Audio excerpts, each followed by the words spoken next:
Voici le thème de notre cours d'aujourd'hui qui porte de façon sélective sur les points principaux de cette question cruciale de la fiscalité locale directe. Au-delà des connaissances qu'il m'incombe de vous apporter, nous aborderons le sujet du jour sous l'angle à la fois de la simulation des recettes publiques locales et des choix stratégiques qui s'offrent aux élus territoriaux. En guise d'introduction, la fiscalité directe locale au sens strict est composée d'un ensemble de 4 taxes ou 4 vieilles dont le produit s'obtient par la multiplication d'une base nette d'imposition par un taux d'imposition voté par les élus locaux. La fiscalité directe d'entreprise se limite au regard de ce dernier point, c'est-à-dire le vote des taux, à la cotisation foncière des entreprises, la CFE, dont le produit dépend d'un taux d'imposition voté par les collectivités. Ce n'est pas le cas de la cotisation à la valeur ajoutée des entreprises, la CVAE, dont le taux d'imposition non localisé est fixé au plan national. La CVAE, qui sera dans ce cours traitée hors champ de la fiscalité directe locale, forme avec la CFE la cotisation économique territoriale.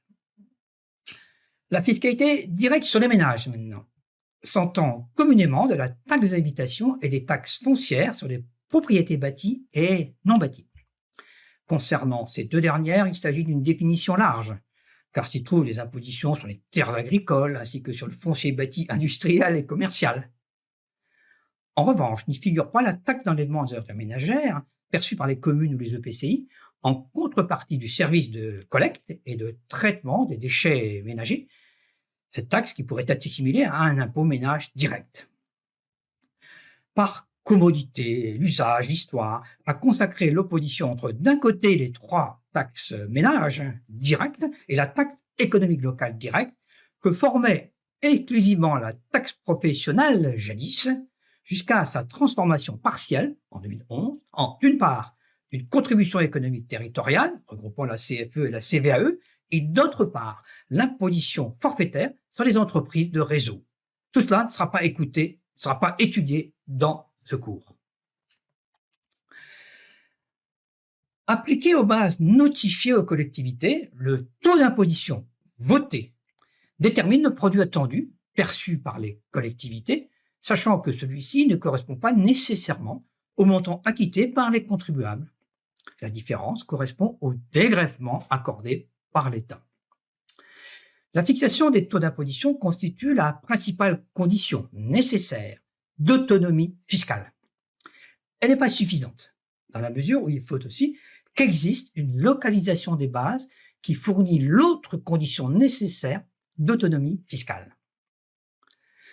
Depuis 1981, les conseils locaux votent les taux des 4 taxes directes locales. Auparavant, les élus fixaient uniquement le produit global attendu des contributions, mais le partage entre les 4 familles de contribuables et la détermination des taux résultait de mécanismes de répartition fixés par la loi. Depuis 2011 pour les régions et 2021 à venir pour les départements, ces 2 collectivités locales ont perdu totalement le pouvoir de taux. Dans les communes et leurs groupements, les élus ont la possibilité de voter des taux d'imposition dans la limite de taux plafond et en respectant des règles de lien. La liberté de fixation des taux n'est donc pas complète, mais encadrée, car les collectivités doivent respecter ces 2 dispositions contraignantes. Encore que, concernant les plafonds, l'immense majorité des collectivités affichent des taux d'imposition très éloignés du maximum autorisé, ce qui traduit, écoutez-moi bien, une autonomie fiscale forte. Cette partie 1 est consacrée aux 4 taxes directes et la partie 2 traitera de la cotisation à la valeur ajoutée des entreprises. Les 4 taxes directes locales, il y en a 3 qui concernent les ménages et ça concerne la taxe sur le foncier non bâti due par le propriétaire de terrains nus et perçue uniquement par les communes et leurs groupements. La taxe foncière sur les propriétés bâties, due par les propriétaires, privés ou publics, perçue exclusivement à compter de 2021 par les communes et les EPCI. la taxe d'habitation sur les résidences secondaires maintenant, et le cas échéant sur le logement vacant. La première est due par l'occupant, locataire ou propriétaire, au 1er janvier d'un logement imposable. La seconde, dérogeant au fait générateur de l'impôt, qui se trouve dans l'occupation de ce logement, eh bien la seconde peut s'appliquer sur vote du conseil municipal à des logements vacants, sauf si une taxe nationale sur les logements vacants est perçue dans la zone où se trouve la commune. La taxe est due au bénéfice exclusif de la commune au titre des logements inoccupés depuis plus de 5 ans. Au sens strict, n'est retenu dans le champ d'appartenance à la fiscalité directe que la cotisation foncière des entreprises. Celle-ci est due au titre des locaux professionnels occupés par un contribuable propriétaire ou locataire, par les personnes morales ou physiques exerçant une activité professionnelle non salariée. Le produit des 4 taxes directes, le fameux, ce produit perçu à compter de 2021 exclusivement par les communes et les EPCI à fiscalité propre. Bien, ce produit s'obtient donc par multiplication d'une base nette d'imposition localisée par un taux d'imposition voté par les conseils municipaux ou intercommunaux. Concernant la CFE, elle est dans l'immense majorité perçue exclusivement par les EPCI ayant adopté le régime de la fiscalité professionnelle unique, la FPU. Cependant, on compte encore très minoritairement des EPCI à fiscalité intercommunale additionnelle, 4 taxes additionnelles aux 4 taxes communales. Et on trouve quelques petites communes isolées qui ont le droit de rester seules, comme les îles d'Ouessant, de Saint et Dieu, qui perçoivent toujours, pas beaucoup certes, mais qui perçoivent toujours de la CFE. Voici un tableau synoptique qui vous présente pour les 4 taxes la nature de cette taxe, sur quoi elle porte, qui la paye et quelle est l'assiette de son imposition.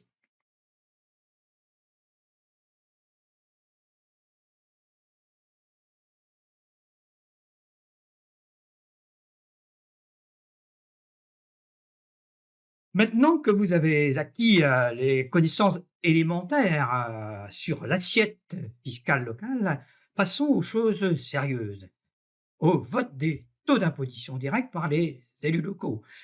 Alors nous le savons, le vote des taux d'imposition est soumis à 2 contraintes. La première a trait au plafonnement des taux d'imposition, au-delà duquel vous ne pourrez pas aller, et deuxièmement, à des liens entre les taux d'imposition des différentes catégories de contribuables. Tout d'abord, le plafonnement des taux, les plafonds de taux d'imposition. Les taux d'imposition doivent demeurer inférieurs à des plafonds glissants, donc évolutifs, et non pas rigides d'une année à l'autre. Les taux des 3 taxes ménages sont plafonnés à 2,5 fois les taux moyens nationaux de l'année précédente. Pour les EPCI en fiscalité propre unique, le taux de CFE ne peut pas dépasser 2 fois le taux moyen communal et intercommunal national. Observez l'année précédente toujours. Les taux plafonds d'imposition, je vous les rappelle, taxe d'habitation secondaire, foncier bâti, foncier non bâti, taux plafond égale 2,5 fois le taux moyen national de N-1. Taux de CFE tout plafond égale 2 fois le taux moyen national de N-1.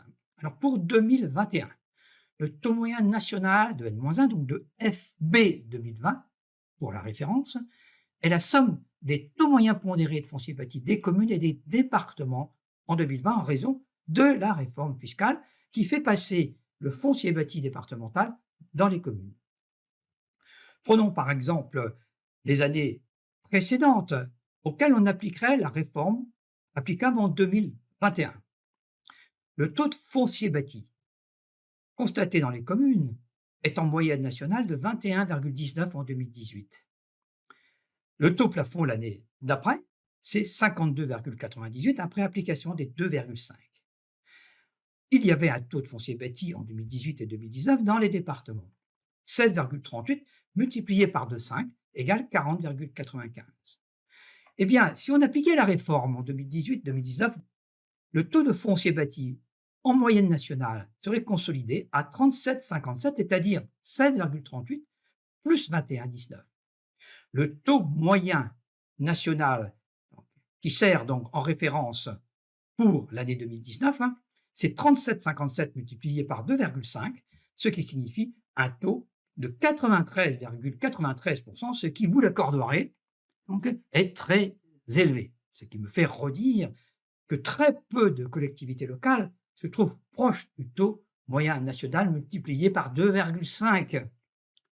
Et donc, comme je l'ai dit, une autonomie fiscale importante de ce côté-là.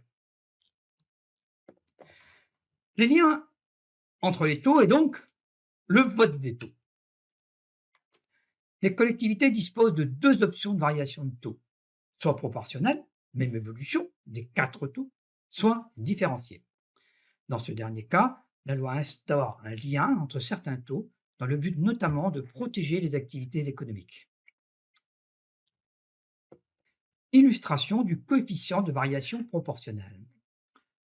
Budget N d'une commune qui a des dépenses et des recettes hors produit fiscal. L'équilibre des dépenses et des recettes se fait grâce à un produit fiscal qu'on va attendre. De la multiplication d'une base nette d'imposition par les taux d'imposition qu'il va falloir voter pour atteindre le produit fiscal attendu d'équilibre de mon budget.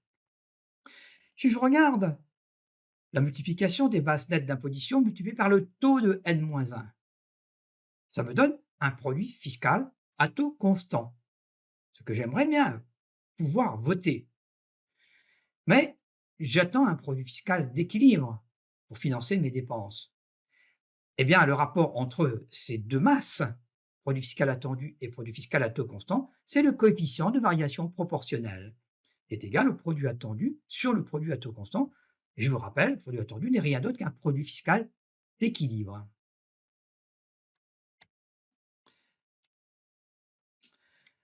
Alors, les liens entre les taux d'imposition maintenant, dans le cadre d'une variation différenciée.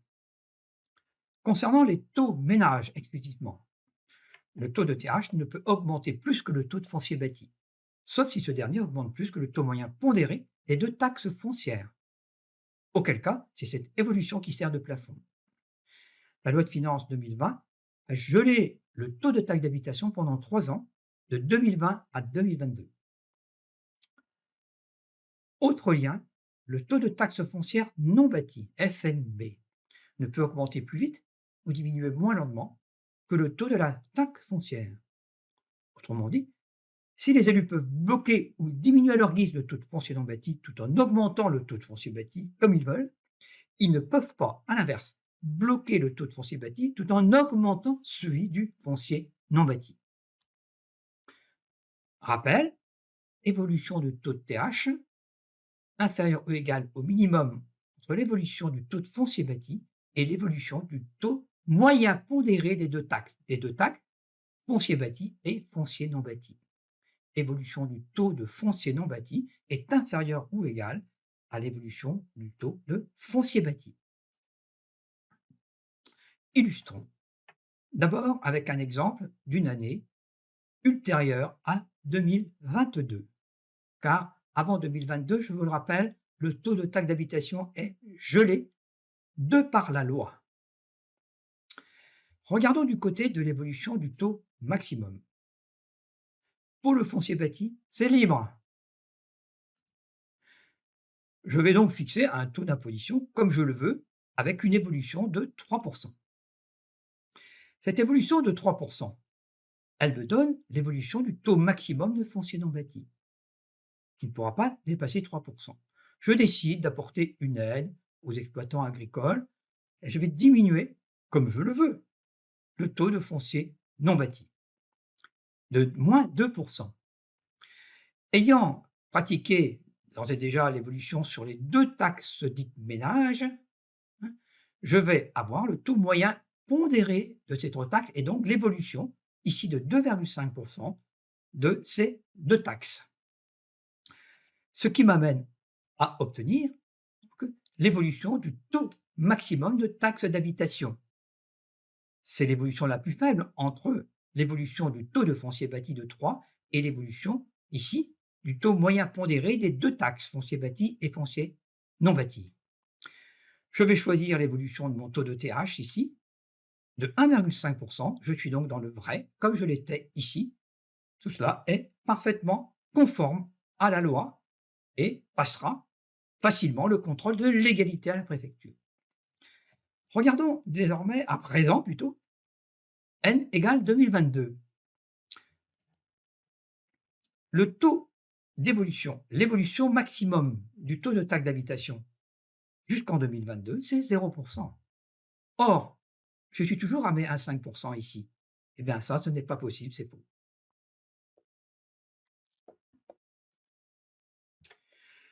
Dans un groupement à fiscalité propre unique, le vote des taux ménages, dans cette situation-là, c'est que l'EPCI vote des 3 taxes ménages dans le respect du seul lien du fait que le taux de foncier non bâti ne peut augmenter plus ou diminuer moins que le taux de foncier bâti.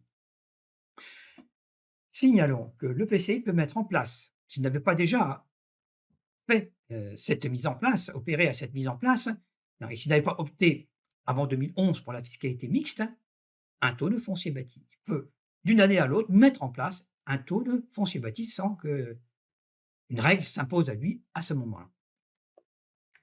En droit commun, le taux d'imposition de CFE ne peut augmenter plus vite ou diminuer moins lentement que le taux de la taxe foncière bâtie ou, si la variation est plus faible, que le taux moyen pondéré des 2 taxes foncières. Autrement dit, l'évolution d'un taux de CFE doit être inférieure ou égale à la plus faible des évolutions constatées d'un côté en foncier bâti, de l'autre, en moyenne, des 2 taxes ménages. Par exemple, si le taux de foncier bâti a augmenté de 2% et que la moyenne des 2 taux de foncier n'a varié que de 1,5%, le taux de CFE ne pourra pas augmenter de plus de 1,5%. Alors, avant 2021, c'est le taux de TH qui constituait l'élément pivot du lien à la place du taux de foncier bâti. De même qu'était utilisé un taux moyen pondéré de 3 taxes ménages, y compris TH, qui n'est plus le cas car la TH disparaît du dispositif de lien. Dans le cas d'un EPCI en fiscalité professionnelle unique, le lien se fait entre le taux de CFE de N et les taux ménages consolidés moyens pondérés hors TH des communes membres en N-1.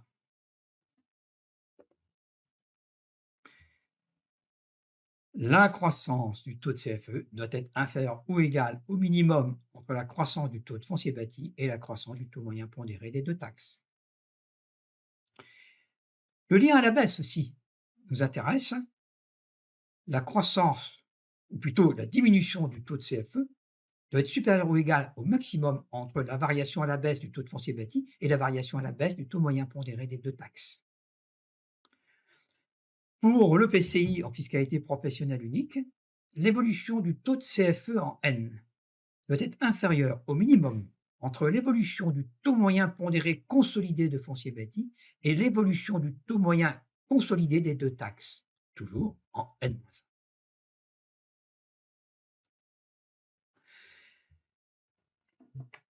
Il existe des liens dérogatoires à la hausse qui sont très intéressants sur le plan stratégique. 3 principales possibilités dérogatoires à la hausse existent. Une majoration spéciale d'abord. Une majoration spéciale du taux de CFE d'un établissement est autorisée si ce taux local est inférieur au taux moyen national de CFE d'année précédente. Et si le taux moyen pondéré des taxes foncières et d'habitation avant 2021 est supérieur à la moyenne nationale des taux ménages. Dans ce cas, il est possible de majorer le taux de CFE maximum de droit commun, lien simple donc, dans la limite du taux moyen national de N-1, d'au plus 5% de ce dernier en points. Alors, deuxième possibilité, pour les EPCI en FPU, si le taux de CFE est inférieur à 75% de la moyenne nationale de sa catégorie, il peut amener son taux à la moyenne nationale, dans la limite annuelle d'une augmentation relative de 5%. Et cette possibilité est cumulable avec la majoration spéciale. Troisième possibilité, un EPCI en FPU n'ayant pas utilisé une année donnée sa capacité d'augmentation maximum de droit commun de son taux de CFE, eh bien, il capitalise cette possibilité de progression du taux pendant les 3 ans qui suivent. L'utilisation de cette réserve d'augmentation du taux n'est pas cumulable avec la mesure précédente, ni avec la majoration spéciale, ni avec la déliaison à la baisse du taux de CFE. Voici amené à vous montrer un exemple. Alors, un exemple très théorique, puisque le taux de CFE est très bas, mais pour des questions pédagogiques, il convient parfaitement. En N, un taux de CFE de N-1, donc de référence, nous est donné à 10%. Le taux maximum de droit commun, c'est-à-dire simple, est égal à 10%. Pourquoi? Parce que la variation des taux d'impôt ménage en N-1 est de 5%. Vous ajoutez à 10% ici, ça fait 10,5%. Vous avez une capitalisation des augmentations de taux non réalisées les années précédentes de 1% en points, soit en N-3, 0, en N-2, 0,5%, en N-1, 0,5%. Dans un cas numéro 1, dans une situation numéro 1, le taux de CFE va être stable en N. 10% multiplié par un coefficient de 1 est égal à 10%. J'ai donc une capitalisation en N de 0,5 points, puisque je n'ai pas utilisé les 0,5 points donc, qui m'étaient permis en droit commun. Le cas numéro 2, le taux de CFE maximum donc, est obtenu avec le lien simple, c'est-à-dire que j'augmente au maximum en fonction de l'évolution de mes taux ménages de N-1. C'est-à-dire que je multiplie 10% par un coefficient de 1,05, ce qui me donne 10,5% comme taux d'imposition 2002, puisque je choisis le taux maximum. En capitalisation en N, je n'ai rien, car j'ai utilisé toutes mes possibilités de droit commun en N. Le cas numéro 3, j'ai un taux de CFE maximum avec lien simple plus capitalisation. J'ai donc à l'origine déjà 10,5 que j'ai utilisé, comme ici, donc, ma capacité maximum de lien simple de droit commun. Je n'ai donc pas de capitalisation à N. Et j'utilise ma capitalisation donc maximum donc enregistrée sur les années précédentes, soit un point qui est égal à 0,5 plus 0,5 plus 0. J'obtiens le taux voté en K3 donc, de 11,50%, qui est donc le taux maximum, y compris dérogation en N. Passons maintenant en N plus 1. Les taux d'impôt ménage de l'année précédente n'ont pas augmenté. Si je prends mon cas 1, celui-ci, vous savez, où j'avais capitalisé 0,5 points et où j'étais à 10%, donc je pars de 10%, je ne peux pas augmenter en lien simple puisque je n'ai pas augmenté mes impôts ménages l'année précédente dans les communes. Donc j'obtiens 10 multiplié par 1 égale toujours 10. En revanche, je décide d'utiliser ma capitalisation cumulée, donc maximum, c'est-à-dire 1,5%. 1,5% qui est égal à quoi? Au 0,5 capitalisé en N et au 0,5 plus 0,5 capitalisé en N-1 et N-2. Ça fait 3 années, ces deux-là, plus celle-là. Prenons maintenant le cas numéro 2, le cas numéro 2 ici, qui répond à ce qu'on avait fait l'année dernière. Le PCI a augmenté son taux de CFE avec le lien simple, vous vous rappelez? Donc on était arrivé à 10,5% sans capitalisation. Ce qui veut dire que là, donc, j'ai dans ce cas-là donc, une possibilité d'augmenter, donc plutôt, je n'ai pas de possibilité d'augmenter mon taux selon le droit commun. En revanche, il me reste 1% de capitalisation à utiliser. Et ces 1%, c'est quoi? C'est 0% plus 0,5 plus 0,5. Au total, le taux maximum va être de 11,50%. Le cas numéro 3, vous savez, j'avais utilisé donc le taux de CFE maximum de droit commun en lien simple donc, et la capitalisation. J'étais donc arrivé à 11,5% en N. Donc je repars de N, 11,5%, que je multiplie par toujours le coefficient de 1, car je n'ai pas augmenté mes impôts ménages.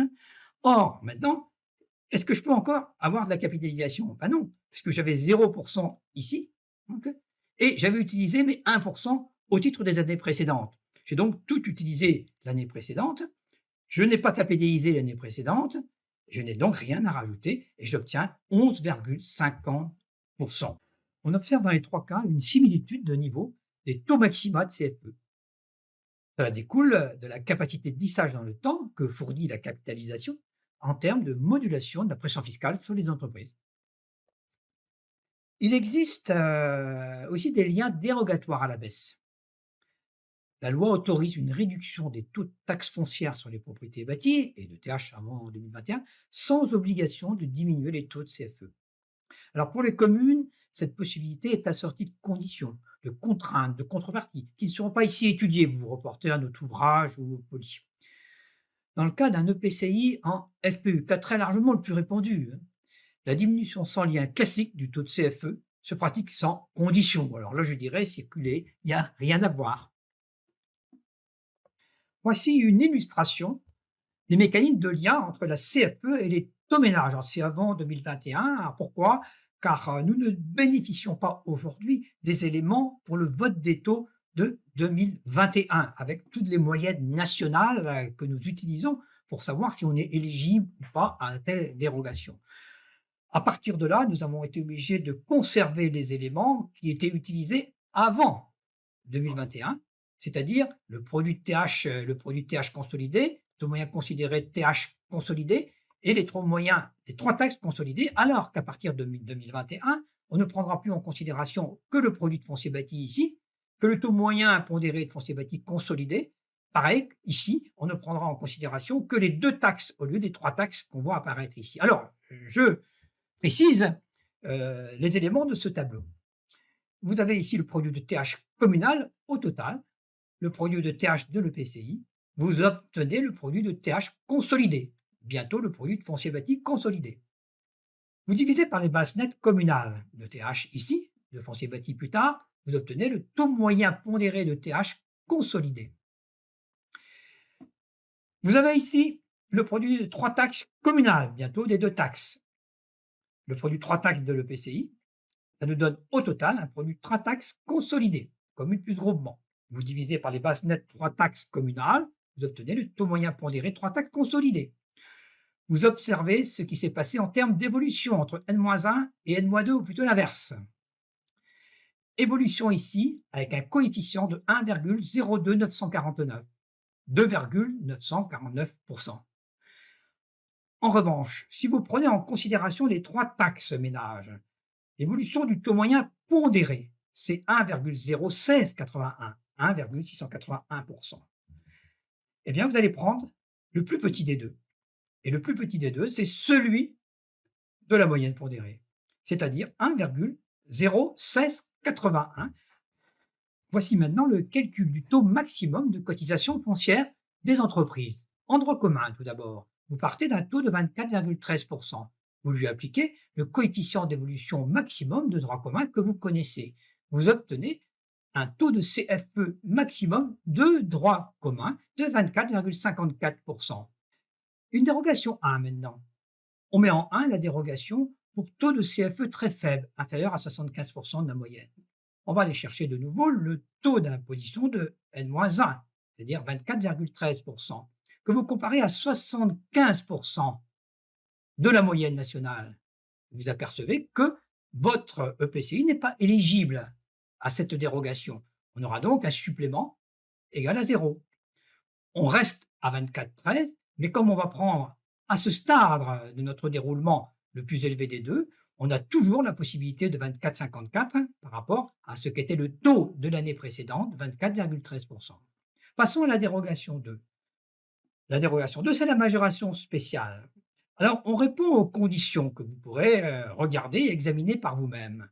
On a donc une éligibilité à la majoration spéciale. Vous ferez par vous-même des calculs et vous obtiendrez un montant, ou plutôt un niveau en points de taux d'imposition que vous pouvez rajouter de 1,30%. 1,30% ajouté aux 24,54 qui sont ici ou qui sont là, peu importe, hein, ça vous donne, avec des décimales près, 25,83%. Vous avez une autre possibilité dérogatoire qu'on va comparer, car on prendra la plus avantageuse de toutes après.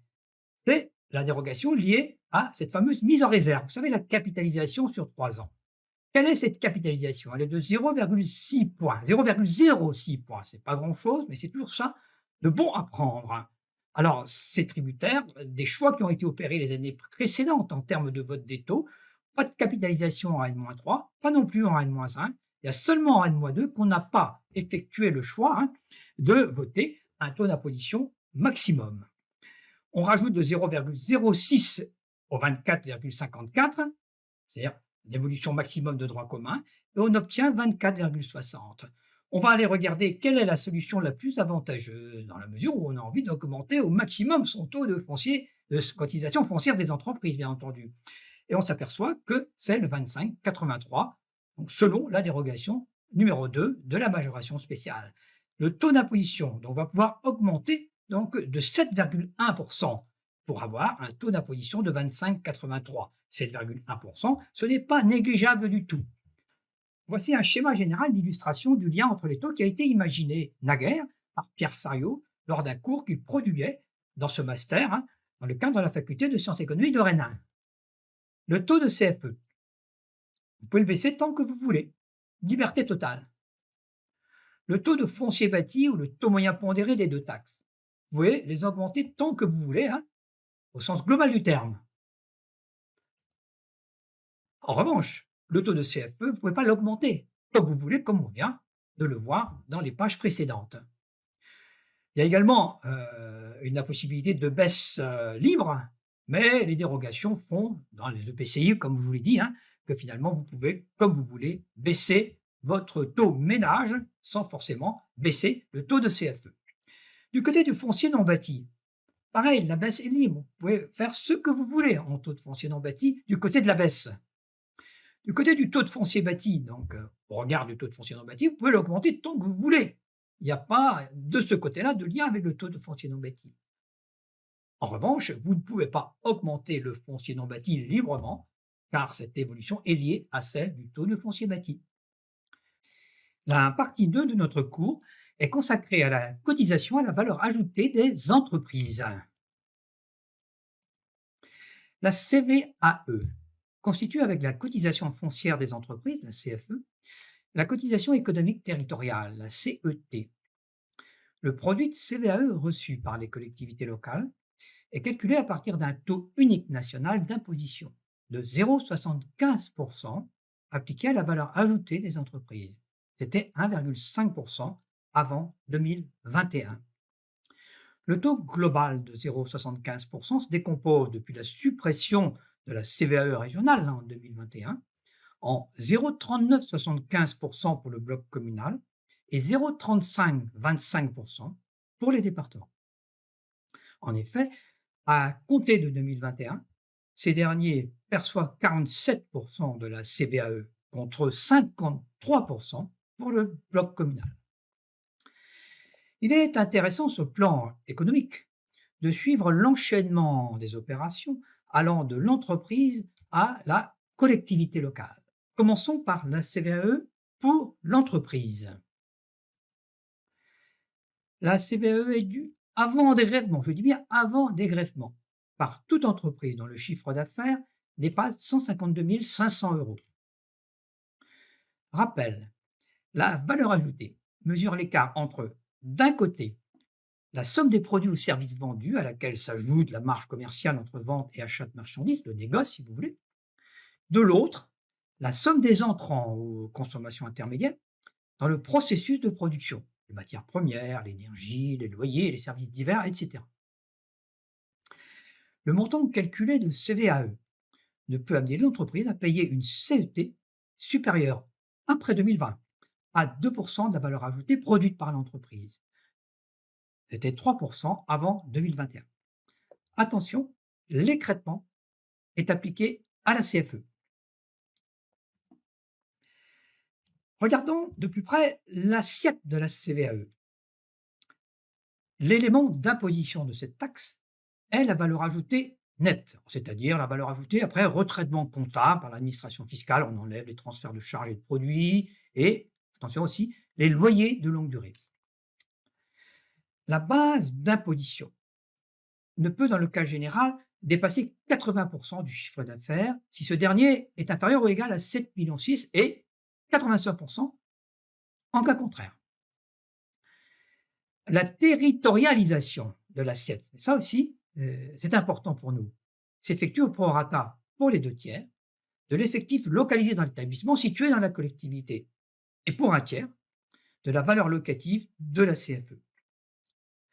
Sachant que l'effectif et la base CFE des établissements industriels, elle est multipliée par 5, ce qui permet de prendre en considération le monde rural où s'implantent souvent les bâtiments de ces industries. Et le taux d'imposition accompagné d'un dégrèvement, dit dégrèvement taux. Les redevables sont assujettis à la CVAE à un taux progressant de 0 à 0,75% en fonction du chiffre d'affaires. Alors, le taux d'imposition appliqué, je dis bien appliqué à l'entreprise, est égal à 0,75% dès que le chiffre d'affaires est supérieur à 50 millions d'euros. Et il est nul en dessous d'un chiffre d'affaires de 500 000 euros, là où il y a un dégrèvement total. Entre 152 500 euros et 50 millions d'euros, l'entreprise bénéficie d'un dégrèvement taux inhérent à l'application d'un taux d'imposition dit appliqué inférieur à 0,75%. Avec un taux appliqué à 0% entre 152 500 euros et 500 000 euros de chiffre d'affaires du fait d'un dégrèvement total. Le montant du dégrèvement est naturellement réglé à la collectivité locale par l'État. Vous voyez ici un tableau qui présente la progressivité des taux appliqués en fonction du chiffre d'affaires. Pour un chiffre d'affaires inférieur à 500 000 euros, le taux appliqué est de 0. Pour un chiffre d'affaires compris entre 500 000 euros et 3 millions d'euros, vous aurez, en fonction de cette formule-là, un taux minimum de 0 et un taux maximum de 0,25%. Pour un chiffre d'affaires compris entre 3 millions d'euros et 10 millions d'euros, vous aurez, en fonction de cette formule-là, un taux d'imposition qui se situera entre 0,25% au minimum et 0,70% au maximum.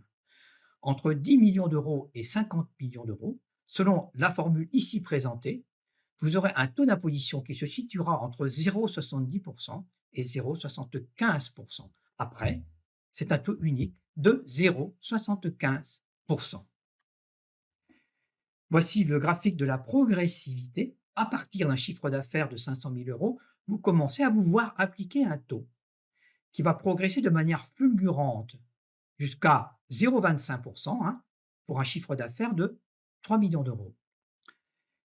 Pour un chiffre d'affaires de 10 millions d'euros, là encore, vous avez eu, depuis votre chiffre d'affaires de 3 millions d'euros, une montée assez fulgurante encore, avec un taux d'imposition de 0,7% appliqué ici, donc pour un chiffre d'affaires de 10 millions d'euros. Une progression très très lente après, jusqu'à un chiffre d'affaires de 50 millions d'euros qui vous donne le fameux taux d'imposition qui devient unique après de 0,75% taux d'imposition appliqué. L'existence d'un taux réduit, inférieur à 0,75%, a, comme on l'a vu, pour corollaire la mise en place d'un dégrèvement taux, qui est égal à la différence entre la CVAE à 0,75% et la CVAE à taux réduit. Les entreprises réalisant un chiffre d'affaires inférieur à 152 500 euros, non imposables, ne donnent évidemment pas lieu à dégrèvement.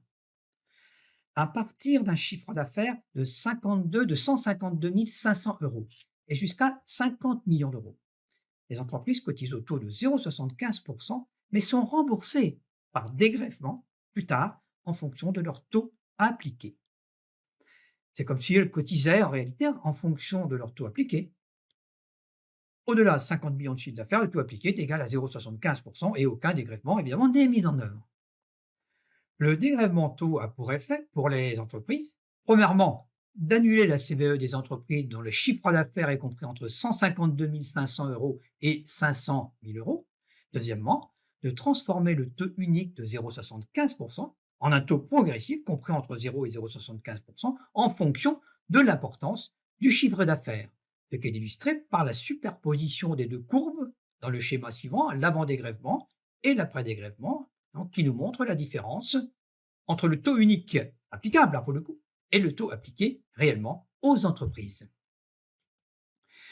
S'ajoute au dégrèvement taux sur le chiffre d'affaires est compris entre 500 000 euros et 2 millions d'euros. Un dégrèvement de niveau, 1 000 euros, sachant qu'au-delà de 500 000 euros de chiffre d'affaires, une cotisation minimum de 250 euros est exigée de l'entreprise. Alors cela joue sur le dégrèvement de niveau final, évidemment, qui peut être même négatif si la cotisation initiale est inférieure à 250 euros. La cotisation des entreprises est in fine égale au produit calculé à partir du taux de 0,75%, produit ensuite diminué des dégrèvements de taux et de niveau. Le dégrèvement de taux, il est égal à la valeur ajoutée multipliée par la différence entre le taux applicable unique et le taux appliqué à l'entreprise. Le dégrèvement de niveau, il s'étale de moins de 150 € à 1000 € pour les entreprises ayant un chiffre d'affaires situé entre 500 000 € et 2 millions d'euros, avec une négativité qui apparaît ici, puisqu'il peut arriver que la cotisation de l'entreprise soit égale à 0 au minimum, à 500 000 € donc de chiffre d'affaires, et il faut donc qu'on lui applique un dégrèvement négatif de 250 € pour aboutir à ce qu'elle paye une cotisation minimale de 250 €. La cotisation de l'entreprise, c'est égal au produit que touche la collectivité locale, moins le dégrèvement taux, moins le dégrèvement de niveau.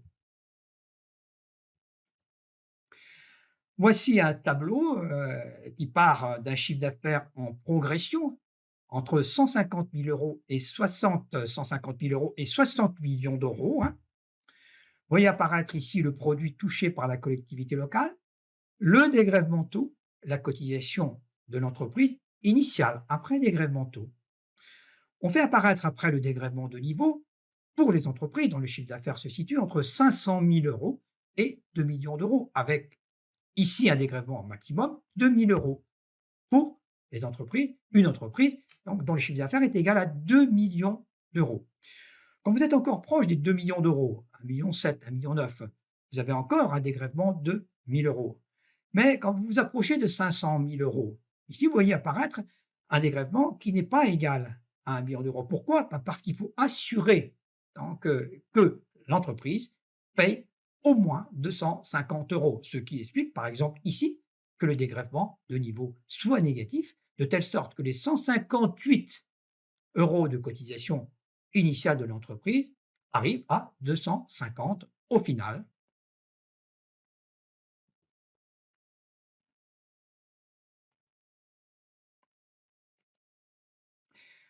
Voici ici représentée la proportion respective du dégrèvement total et de la cotisation de l'entreprise dans le produit, à 100% donc, perçu par la collectivité locale. C'est ce schéma qui reprend les pourcentages présentés ci-avant, et vous vous rendez compte, sans aller dans le détail, que la CVAE pour les entreprises donc, dont le chiffre d'affaires est inférieur ou égal à 2 millions d'euros, elle est quasi inexistante. Même à 2 millions, l'entreprise ne paye que 10% de ce que va toucher in fine la collectivité locale. C'est l'État qui paye tout le reste. Même entre 2 millions d'euros et 3 millions d'euros. Donc certes, ça devient significatif, la part que paye l'entreprise. Mais tout de même à 3 millions d'euros de chiffre d'affaires, l'État règle encore 2/3 de la facture à la place de l'entreprise. On voit donc que c'est à partir de 2 millions d'euros, à partir de 10 millions d'euros, que la CVAE a une véritable existence.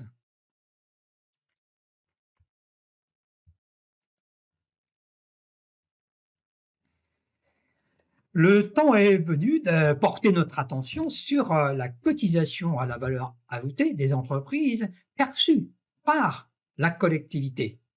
Ce qui, pour les futurs analystes financiers des collectivités locales que vous êtes, présente à l'évidence un intérêt majeur. La CVAE perçue en N par la collectivité est égale à la CVAE acquittable. Il est bien acquittable par l'entreprise en N-1. Cette CVAE acquittable, c'est quoi?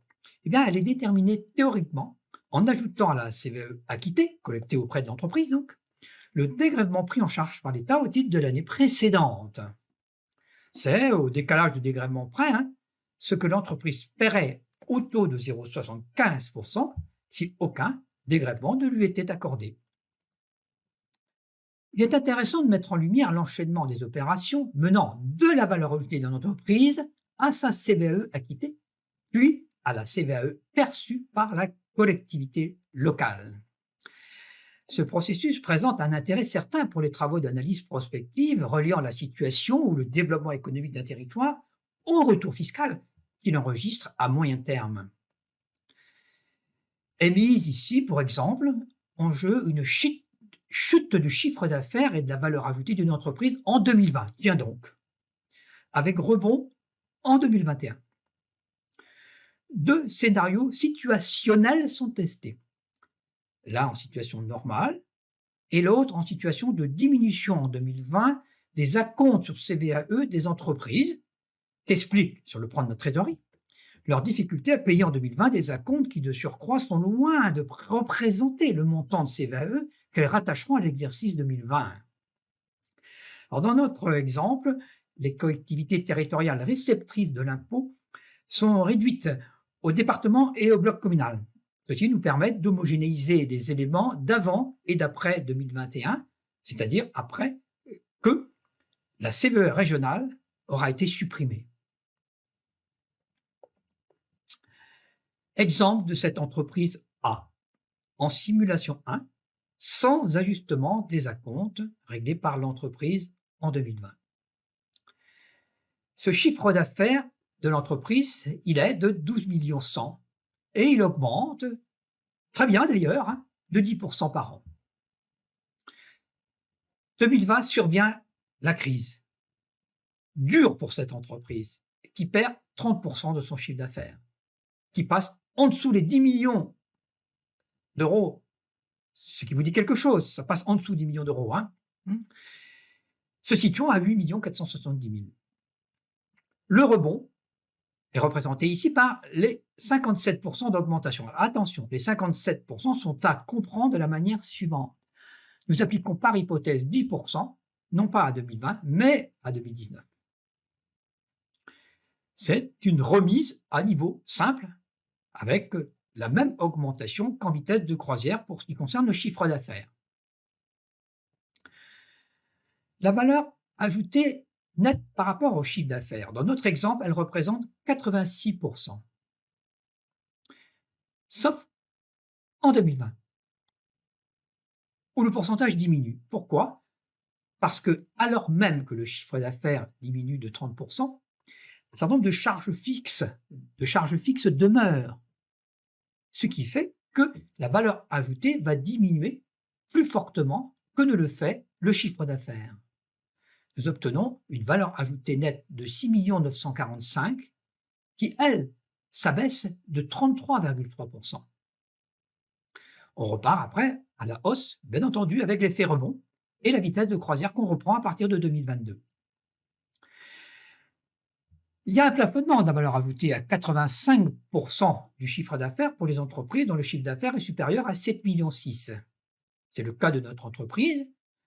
On n'aura donc pas une application de 86% comme taux, mais de 85%, sauf cette année-là, où on se situe déjà en dessous des 85%.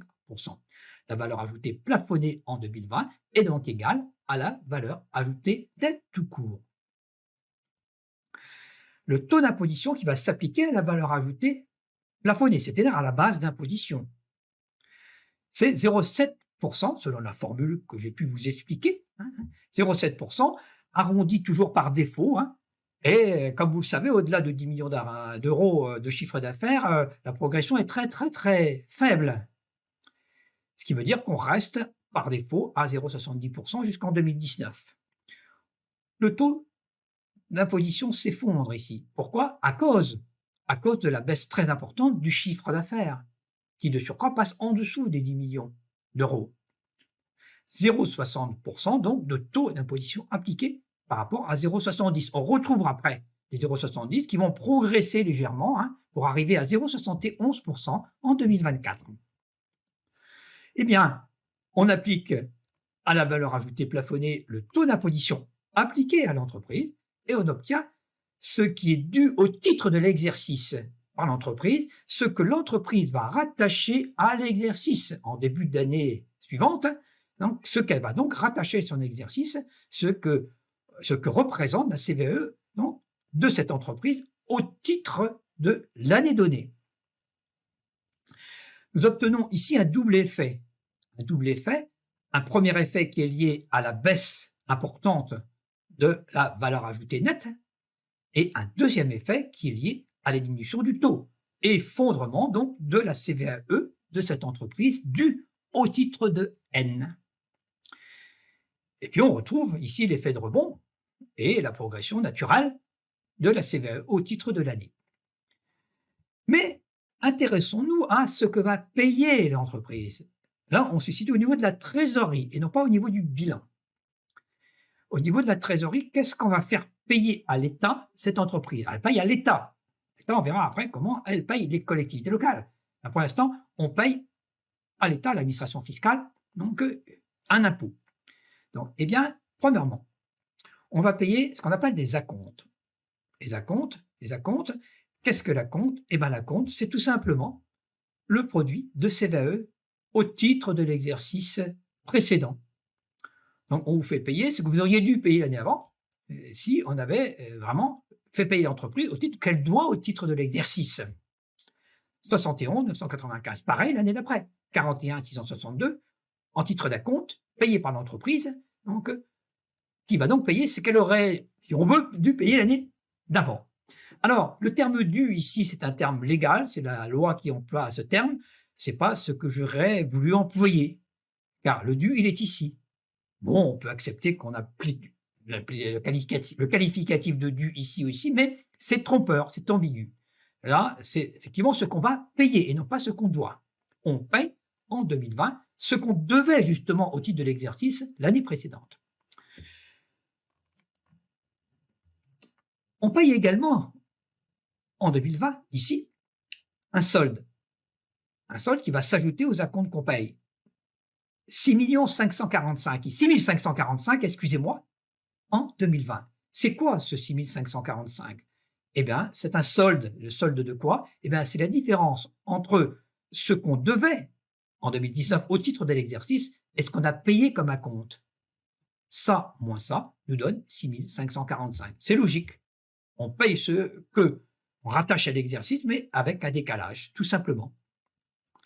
Et c'est ce qu'on va appeler ici la CVAE acquittée, 78 540 acquittée en 2020, qui n'est rien d'autre que la somme des 71 995 en acompte et les 6 545 en solde. Vous voyez apparaître ici, en 2020, année de la crise, une CVAE acquittée par l'entreprise qui n'a pas été représentative du tout de la crise que subit l'entreprise, qui elle-même peut avoir des problèmes de trésorerie liés justement à cet effondrement du chiffre d'affaires. On aura un effet sur la CVAE acquittée qu'en 2021. Ça veut acquitter en 2021, elle est de 11 350, donc qui est très faible par rapport à ce qu'on a là ici acquitté en 2020. Et ça, c'est lié à quoi? Ben, c'est lié aux acomptes, qui sont beaucoup plus faibles, évidemment, puisque apparaît ici, au titre de l'exercice, l'effet crise, qui se traduit en effet crise 2021. Et on a un solde qui est très négatif ici, très négatif, donc, puisque on a eu un report aussi de ce que en 2020 on aurait dû payer et ce qu'on a payé en trop. Et ce qu'on a payé en trop, c'est la différence entre 71 et 41 ici, et ça nous donne 30 000 à enlever. Donc un effondrement spectaculaire de la CVAE acquittée par l'entreprise en 2021. On retrouve après des effets de yo-yo, donc en 2022, effets de yo-yo qui sont liés précisément à ces effets d'acompte et de solde décalé. À l'arrivée, la chiffre CVAE acquittée est de 106 030 en 2024. Qu'est-ce qui se passe après? Eh bien, pour voir ce qui se passe après, il nous faut mettre en lumière ce que serait la CVAE au titre de N, donc s'il n'y avait pas le dégrèvement. Alors, on fait apparaître ici le résultat d'un calcul de la valeur ajoutée multiplié par le taux unique de 0,75%. Et donc, on a un chiffre différent du seul fait que là, on réintègre les dégrèvements dans le calcul de ce que l'entreprise paierait si, précisément, elle ne bénéficiait pas, des dégrèvements. Et donc, voici le dégrèvement qui fait la différence, mais avec un décalage d'1 an. En d'autres termes, ici, le dégrèvement qui est payé par l'État. Donc, ce dégrèvement, c'est quoi? C'est la différence, on le voit ici, entre 77 138 et 71 995. C'est quoi? Ben, c'est la différence entre la CVAE à 0,75% et la CVAE au titre de l'exercice, donc rattaché à l'exercice de N de cette entreprise.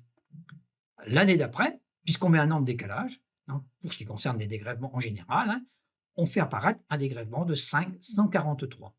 Alors, je vous fais grâce dans cet exemple du dégrèvement de niveau. On a donc un dégrèvement taux, uniquement. Et voilà, nous voilà arrivés à la CVE acquittable, dont dégrèvement, évidemment. E égale B plus D. B plus D. C'est égal à quoi? C'est égal à cette CVAE acquittée, 78 540, plus le dégrèvement, donc de N-1, et ça nous donne 78 544 plus 543 est égal à 83 683. Voilà ce que nous appelons la CVAE acquittable. Donc, une fois intégré, bien sûr, le dégrèvement. Et c'est alors que nous pouvons faire apparaître ce que reçoit la collectivité territoriale. La collectivité territoriale reçoit en 2020, eh bien, la CVAE acquittable de 2019. Il y a encore un an de décalage là. L'État perçoit l'impôt payé par les entreprises et le restitue à la collectivité locale, y compris le dégrèvement qu'il prend à sa charge, l'année suivante, c'est-à-dire ici en 2020, 76 075. Alors qu'est-ce qu'on voit apparaître sur ce tableau? Eh bien, on voit apparaître qu'en 2020, dans cet exemple sans ajustement des acomptes, attention, dans cet exemple sans ajustement, eh bien, nous voyons apparaître qu'en 2020, la collectivité locale ne subit pas du tout d'effet de crise, mais pas non plus en 2021 dans cet exemple, puisque vous voyez, la CVAE reçue augmente de 76 à 83, alors même que nous avons connu un effet crise énorme en 2020. Ce n'est qu'en 2022, dans cet exemple-là, qu'on voit apparaître l'effet crise. Vous voyez, avec 2 ans de décalage par rapport à ce que nous connaissons comme effondrement du chiffre d'affaires, ici en 2020. Donc c'est bien ici, en 2022, que dans cet exemple, vous voyez apparaître l'effet crise. L'effet crise avec un effet de rebond, ou plutôt de sur-rebond lié à des effets de yo-yo là aussi, en 2023, et avec un retour de fortune encore en 2024 avant que le dispositif se stabilise. La crise de 2020, suivie d'un rebond de remise à niveau en 2021, a donc en simulation 1 des effets en yo-yo pendant les 3 années de la période 2022-2024, dont des effets baisse en 2022 et 2024. C'est très important en matière de prévision, donc de prospective budgétaire. Il nous faut réaliser une simulation 2 en prenant en considération un comportement économique plus rationnel de cette entreprise A et qui va ajuster ses acomptes pour tenir compte de ses capacités en trésorerie de cette année 2020 qui est une année de crise. Vous voyez ici, les 41 672 d'acomptes sont strictement égaux à la CVAE rattachable à l'exercice, ce qui démontre, vous allez me le dire, donc une capacité d'anticipation phénoménale de cette entreprise. Oui, mais c'est pour les besoins pédagogiques de l'exercice. Alors, la CVAE acquittée, ça fesse largement, de la même manière que la CVAE acquittable, qui passe de 76 000 à 53 000 euros. Alors, si je retourne voir ce qui se passait avant, en simulation 1, j'avais une CVAE ici acquittable qui n'était pas touchée par la crise, qui était de 83 000. On est passé à 53 000. L'entreprise va bénéficier en fait de sa politique d'acompte, qui tienne compte donc de la crise.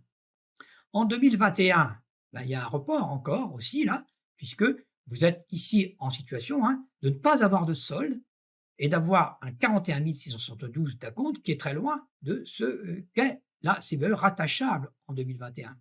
Donc vous allez acquitter en 2021, acquitter 41 672 avec une acquittable de 52 091 qui là encore est différente de ce qu'on observait en 2021 en acquittable 21 768, c'est-à-dire un effondrement considérable par rapport à 2020. Ici, non, vous avez un certain lissage sur les 2 années. La simulation 2, donc, mettant massivement en jeu la réduction par les entreprises des acomptes en 2020, elle conduit mécaniquement au lissage des effets de la crise sur la période 2021-2022, en impactant la collectivité dès 21, oui, et par conséquent de manière moins brutale en 2022. La CVAE reçue passe de 76 075 en 2020 à 53 360 en 2021 contre 83 683 en simulation 1. Elle passe à 52 091 en 2022 contre 21 768 en simulation 1. Rien ne change naturellement pour les années 2023 et 2024 par rapport à la simulation 1. Alors, ça pourrait changer si on faisait en sorte que l'entreprise fasse aussi en 2021 un ajustement d'acompte à la hausse. Mais ça sera pour un autre cours. Alors, ce qui est important, finalement, et notamment pour une étude prospective, c'est que les montants de CVAE cumulés de 2021-2022 sont dans les deux simulations identiques, 105, 450. Vous voyez ici donc, le regroupement des années 2021-2022. On a ici une CVAE reçue 2021 de 83 et de 21. Quand vous passez en simulation 2 à 53, 52, dans les deux cas, ça fait 105, 450.